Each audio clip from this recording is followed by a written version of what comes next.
Assalamualaikum warahmatullahi wabarakatuh. Kembali lagi di channel Vinka. Kali ini segmennya bukan tentang masak-memasak, tapi kali ini aku akan berbagi ilmu atau berbagi informasi mengenai hal yang lain di dunia pendidikan, yaitu tentang materi IPA atau materi yang dipelajari di IPA SMP. Nah, untuk kali ini yang akan aku bahas materinya adalah materi IPA SMP kelas 8, yaitu materi getaran. Materi getaran kalau nggak salah ada di kelas 8 semester 2 ya. Oke, langsung saja. Yang belum subscribe silahkan subscribe, nyalakan tombol lonceng, dan jangan lupa nanti like and comment.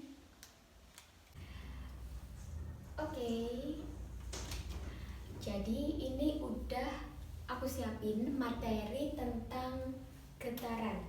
Jadi ini secara ringkas, tanpa basa-basi, tanpa bertele-tele. Jadi ini inti dari materi getaran yang akan kita pelajari.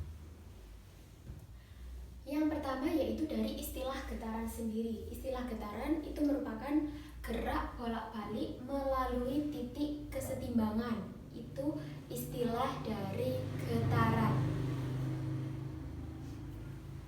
Kemudian salah satu ciri getaran yaitu dengan adanya amplitudo. Apa itu amplitudo?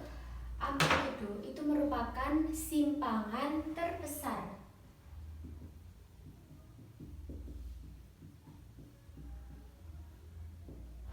Jadi amplitudo itu merupakan simpangan terbesar yang disimbolkan dengan huruf A besar. Nah, ini simbol dari amplitudo. Kemudian ada dua istilah yang sering kita jumpai di materi getaran, yaitu yang pertama adalah periode. Periode ini merupakan waktu yang diperlukan untuk melakukan satu kali getaran. Jadi periode ini waktu. Jadi kalau waktu, maka dia simbolnya adalah T besar. Kemudian untuk satuannya, satuan dari periode itu merupakan sekon atau detik. Atau detik.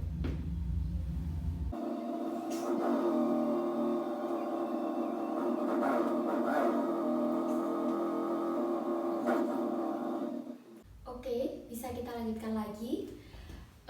Untuk istilah yang kedua yang sering kita jumpai di materi getaran itu adalah frekuensi. Jadi frekuensi itu merupakan jumlah getaran dalam satu detik atau dalam satu sekon. Jadi frekuensi itu merupakan jumlah atau yang biasa kita simbolkan yaitu F kecil. F kecil. Jadi untuk satuan dari frekuensi sendiri itu Hertz atau Hz kalau disingkat. Jadi ini ulasan dari materi getaran yang sering kita jumpai. Kemudian untuk lebih mudah memahami materi suatu getaran, di sini saya sediakan cara cepat atau cara praktisnya untuk mempelajari materi getaran. Jadi di sini ada sebuah bandul, di mana bandul ini nanti akan disimpangkan sejauh A.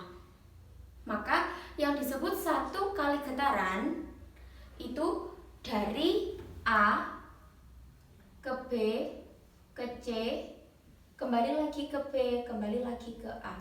Jadi yang disebut satu kali getaran atau jumlah getarannya 1, maka itu sama dengan A. Kemudian apabila disebut setengah getaran atau jumlah getarannya ada setengah, N-nya ada setengah, maka bandul ini dari A ke B ke C. Jadi tidak kembali lagi ke B, tidak kembali lagi ke A. Jadi ini cukup dari A ke C. Cukup dari A ke C. Kemudian Kalau suatu getaran itu disebut seperempat getaran atau jumlah getarannya ada seperempat, maka bandul ini geraknya cuma dari A ke B, jadi sejauh A ke B. Ini. Kemudian untuk perumusan atau rumus matematika atau rumus hitung atau soal hitung-hitungan yang ada di materi getaran itu didapatkan dari dua istilah tadi, yaitu dari periode dan frekuensi. Dimana kalau periode simbolnya tadi T besar, maka itu T per N, T kecil per N, atau bisa disingkat titin. Satuannya S atau sekon. Kemudian untuk frekuensi atau F kecil ini dirumuskan N per T, jadi jumlah getaran dalam 1 sekon atau dalam 1 detik. Maka cara cepat atau cara praktis untuk lebih mudah kita mengingat dari rumus frekuensi ini bisa kita istilahkan dengan Fanta. Satuannya Hz. Jadi cara cepat atau cara praktis untuk periode, jadi diingat-ingat titin, O berarti tin kecilnya yang ada di atas. Kemudian untuk frekuensi Fanta, O berarti N yang ada di atas. Kemudian kalau hubungan periode dengan frekuensi, jadi periode dan frekuensi itu memiliki hubungan, dimana kalau dirumuskan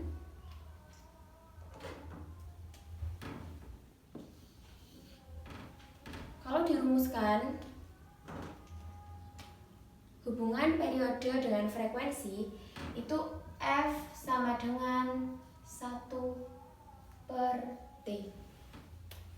F sama dengan 1 per T. Jadi frekuensi sama dengan 1 per periode, atau bisa juga sebaliknya, periode sama dengan 1 per frekuensi.